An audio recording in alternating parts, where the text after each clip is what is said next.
Então vamos lá, minha gente, vamos gravar aqui, vamos dar continuidade aí na nossa série resumo, mas não esqueça, gente, não esqueça aí de curtir, de compartilhar. O que que nós vamos falar hoje?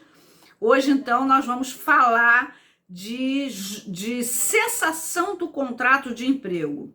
Cessação do contrato de emprego, as diversas formas pelas quais o contrato de emprego ele cessa. Ele cessa, obviamente, pela vontade do empregador, obviamente pela vontade do empregado e também por vontade e causas alheias a essas duas partes. Mas antes da gente falar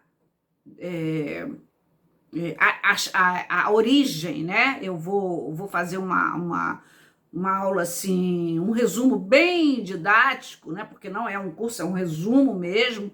A gente não tem tempo de fazer um curso só sobre cessação do contrato. Eu gostaria imensamente, mas para isso a gente tem lá um mini curso com 10 videoaulas também desse nosso canal aí sobre justa causa profissional, os tipos da justa causa profissional. Bom, é claro que essa finalização do contrato, eu costumo brincar dizendo o seguinte: o contrato, ele é igual uma pessoa. Ele nasce, ele se desenvolve com seus temperamentos difíceis, com seus problemas, com as suas dificuldades, com a sua forma de ser, e ele também morre. Ele finaliza por algum motivo, assim como uma pessoa, né? E ele, quando ele finaliza, ele vai finalizar por diversas maneiras, como um corpo, como um ser humano. Ele vai morrer, ele vai sucumbir pelas mais diversas formas. Claro que eu não vou ficar fazendo uma comparação aqui que eu podia fazer, mas ia ser uma brincadeira de mau gosto eu falar que o contrato pode morrer até por causa da pandemia, como uma pessoa pode morrer pelo Covid-19. Mas é verdade. Mas eu não vou ficar fazendo essas comparações, senão vai ficar uma aula muito fúnebre, e esse não é o nosso objetivo. Mas o que importa é isso, ele é como uma pessoa, ele nasce de um motivo, de uma forma, ele se desenvolve de formas também com as mudanças, com as alterações lícitas, as alterações ilícitas, e ele também morre, ele também finaliza, tem um momento que ele finaliza. E essa finalização, essa cessação do contrato, pegando aqui a nossa colinha para não faltar nada que seja importante, ela tem termos. Os termos são os mais difíceis, então, os mais diferentes. Então, vamos lembrar que o gênero aqui chama-se terminação, finalização, cessação, extinção ou dissolução. Nós estamos a nos referir do encerramento do contrato, ok? Agora, existem terminologias que vão definir se ele finalizou por uma justa causa profissional, se ele finalizou por um acordo, se ele finalizou por uma vontade do empregador ou do empregado sem justa causa. Aí que entra aqueles termos chamados, por exemplo, resilição.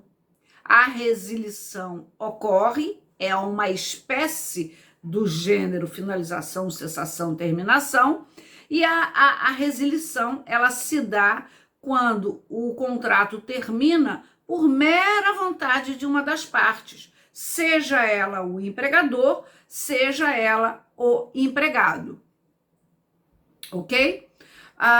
O termo resolução, então a resilição é o mais comum, é o mais banal, é aquele quando o empregado é dispensado ou quando ele pede conta.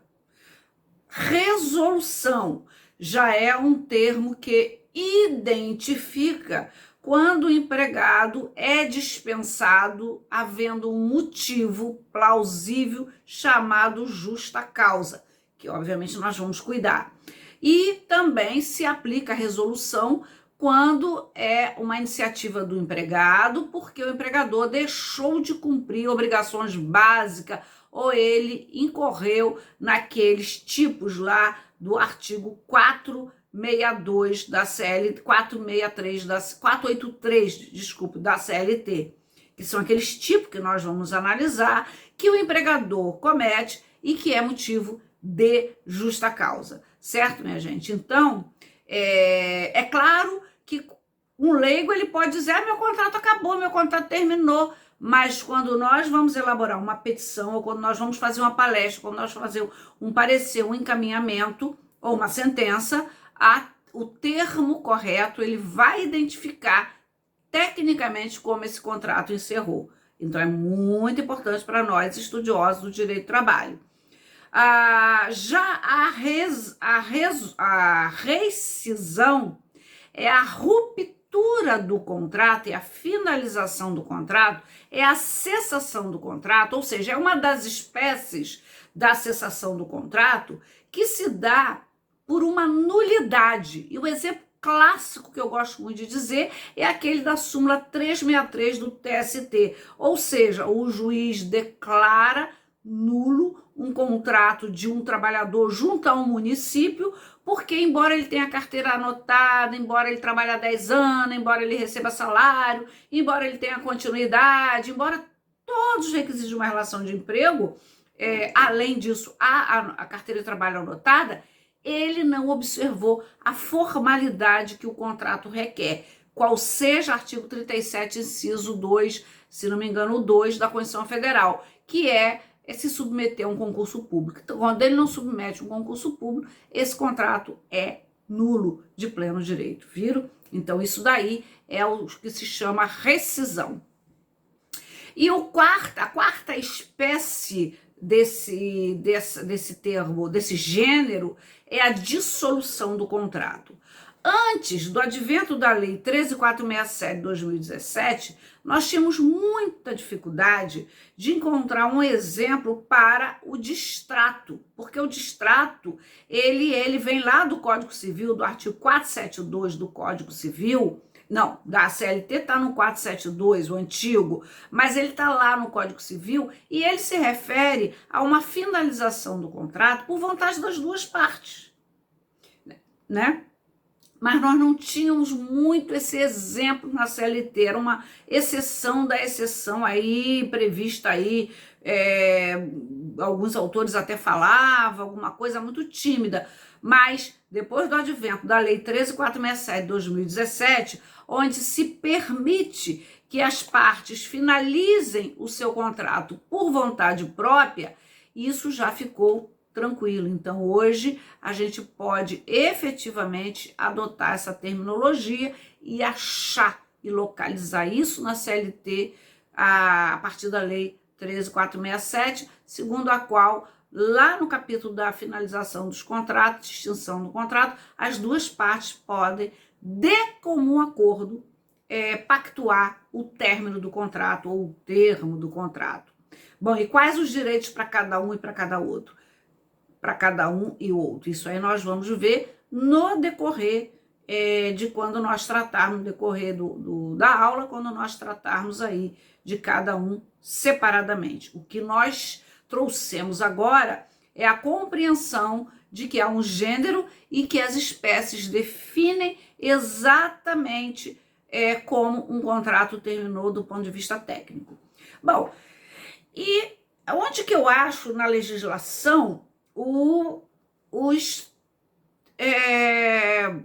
sobre o contrato de emprego, sobre a finalização do contrato? Onde que eu acho isso? Primeiro eu acho na Constituição Federal, lá no artigo 7º, também no artigo 10, inciso 1 da ação, atos das disposições constitucionais transitórias.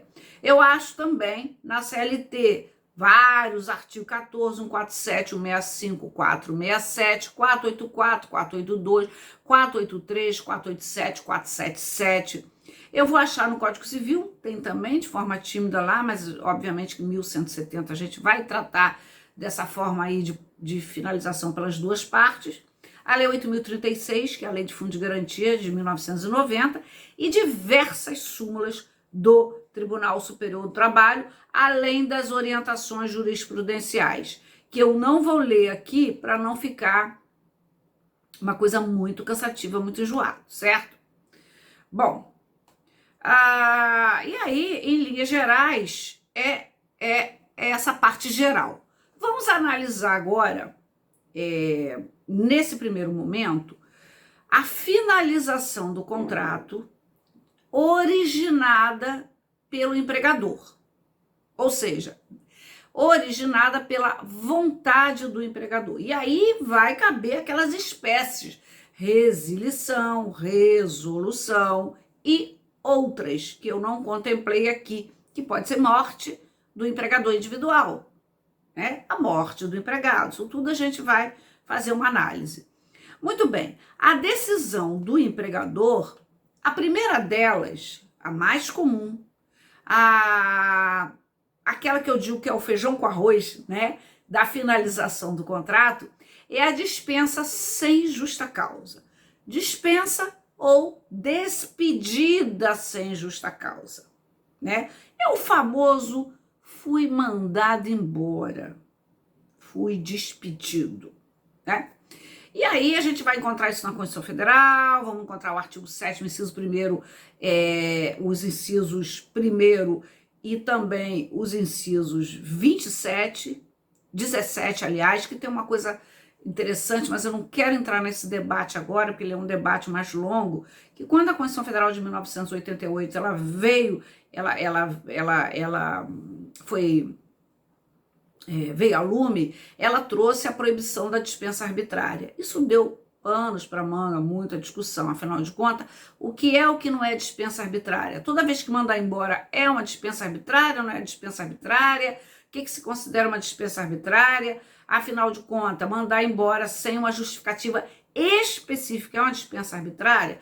Me parece que isso cabe muito bem nos empregados públicos, né? Vamos lembrar aqueles que se submetem ao concurso público e têm uma certa garantia de emprego.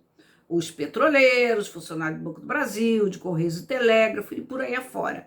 Mas os seletistas que não têm essa necessidade de se submeter a concurso público, me parece que não tem esse cabimento, não é cabível aí a questão relacionada de uma dispensa arbitrária ou não. E aí veio, depois de muito debate, na época da Constituição Federal de 1988, que, aliás, está fazendo aniversário hoje. Viva a nossa Constituição! Hoje, 4 de outubro de 1988, foi promulgada a Constituição Federal, a nossa Carta Cidadã, a nossa Carta Magnífica. Hoje é 4 de outubro, não sei quando vocês vão assistir essa aula, esse vídeo, mas não importa. O que importa é uma referência à nossa Constituição, que está sendo aí alvo de tantos ataques, né? Enfim, é uma Constituição democrática, é um documento importante para nós brasileiros, pena que ela é, às vezes, pouco aplicada, mas a luta, o importante é que ela existe e ela está ali enquanto documento, enquanto carta magra, enquanto princípios e valores. E aí ela vai, depois de muita discussão, a questão relacionada que, bom, tem uma multa de 40% sobre os depósitos fundiários, então o empregador pode dispensar o empregado, tá? Desde que ele pague essa multa. Está lá na Lei 8.036 de 1990, que é a Lei de Fundo de Garantia, também passou a ter a regulamentação 1990 da Lei do Seguro-Desemprego e por aí afora. Então, o fato é que dispensar o empregado é um direito potestativo do empregador, salvo aquele caso de empregado público, que aí vai ter que ter uma justificativa econômica, ou se for uma justa causa, etc. e tal.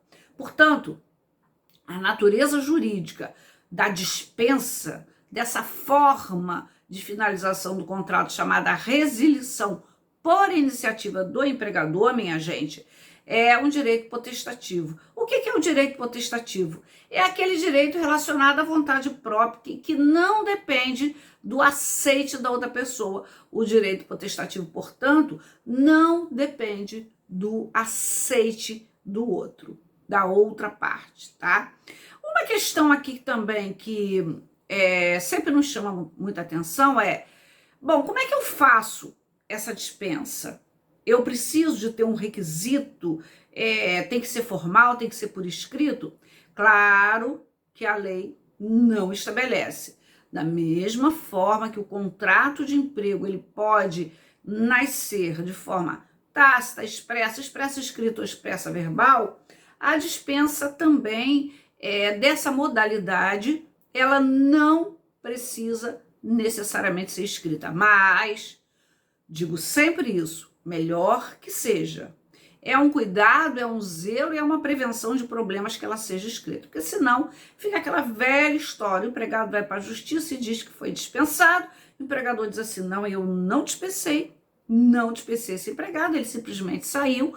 E quando eu atendo um caso desse, eu sempre peço ao empregado que provoque essa situação, que peça o aviso prévio, né? Por escrito, ou por e-mail, ou por WhatsApp, que seja de algum documento para evitar problemas na justiça, como mera prevenção de problema. Agora, com relação à sua validade, ele vale independente de ser escrito ou não, desde que não seja questionado. Se for questionado, essa validade começa a ser perigosa.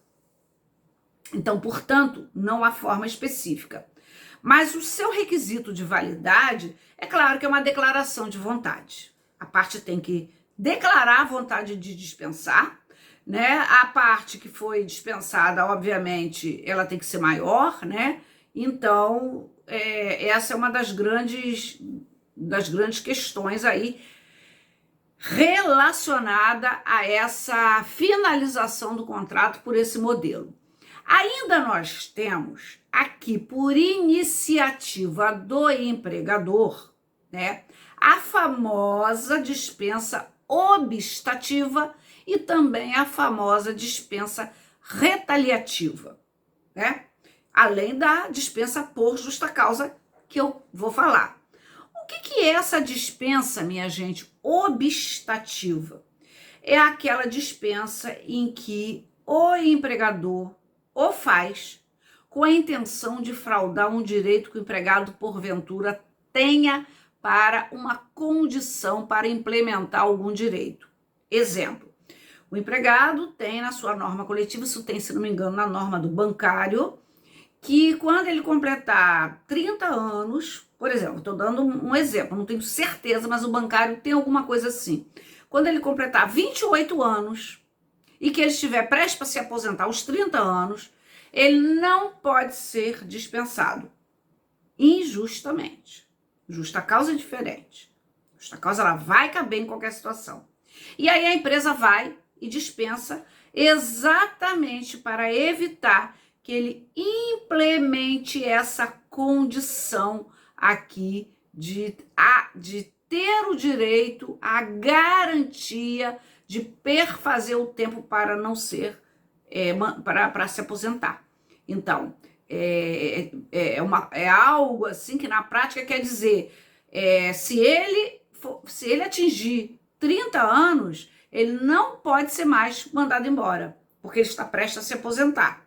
Agora, se eu mandar ele embora com 29 anos e meio, ele não atingiu a condição, a cláusula que assegure a ele esse direito de não ser dispensado. Então, seria uma dispensa para obstaculizar esse direito a essa estabilidade, ou essa garantia provisória, ou esse direito à aposentadoria, ou direito a algum outro benefício aí grande.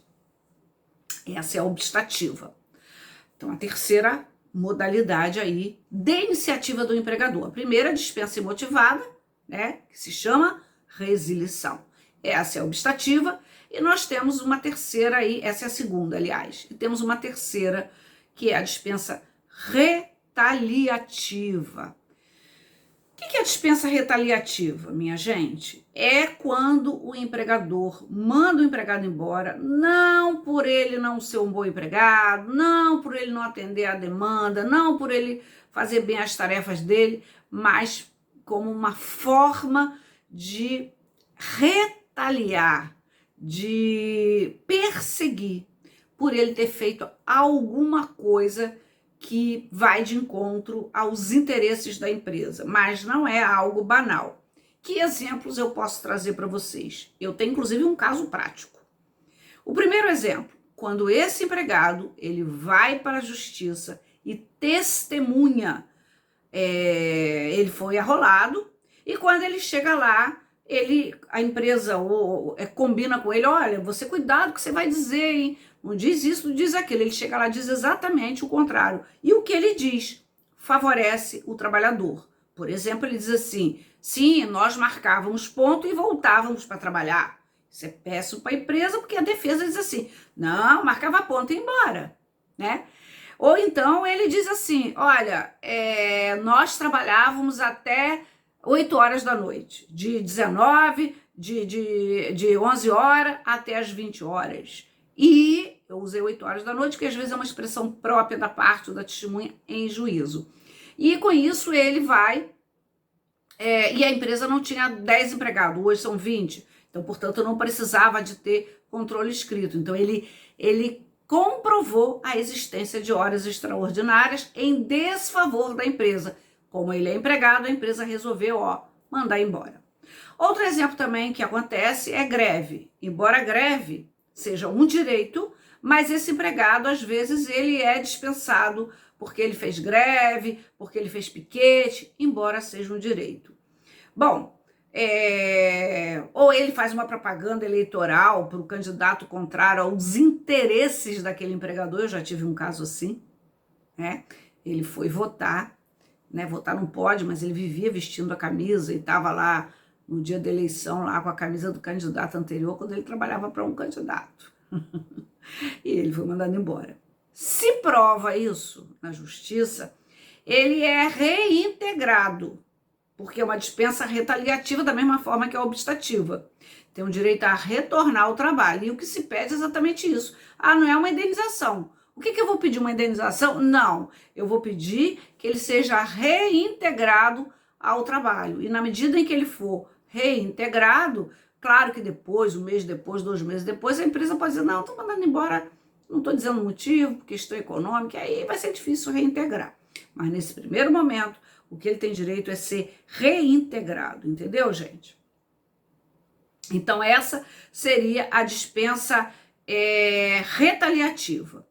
Agora, nós vamos tratar da dispensa por falta grave, tá? Nós vamos analisar a dispensa por falta grave, seria o quarto formato de dispensa. Mas antes de entrar na dispensa por falta grave, ou seja, originária no empregador, eu quero colocar uma outra, que é a dispensa, que não é a dispensa, é a finalização do contrato, quando o empregador é individual ou empresa individual e ele falece. Não é nem vontade do empregador, mas há aí uma origem aí num fator relacionado ao seu empregador, que ele falece e a empresa acaba terminando, ou quando a empresa encerra, a empresa tem, por exemplo, agora uma situação dessa aí da pandemia, né? A empresa acaba, a empresa sucumbe, mas de qualquer forma ela tem que decidir em demitir ou não, mas ela tem um fator, que às vezes é inclusive um factor príncipe. Não é a questão da pandemia, porque a questão da pandemia já ficou decidido pela Lei 14.020, que não é um factor príncipe, tá? Ou seja, é uma força maior, mas não é culpa do governo. Não adianta pedir nem a defesa jogar como culpa do governo. Viu, gente? Então, olha, eu vou entrar agora na questão relacionada à iniciativa do empregador, mas a dispensa motivada ou justa causa. Originária onde? Originária numa prática do empregado. Isso faz parte daqueles 10 vídeos lá que a gente tem. Só que eu não me lembro se eu falei toda essa parte geral aí que a gente vai falar agora. Mas eu vou deixar isso para esse segundo bloco. Vamos voltar agora com o segundo bloco, que vai ser dispensa motivada ou com justa causa. Ok, minha gente?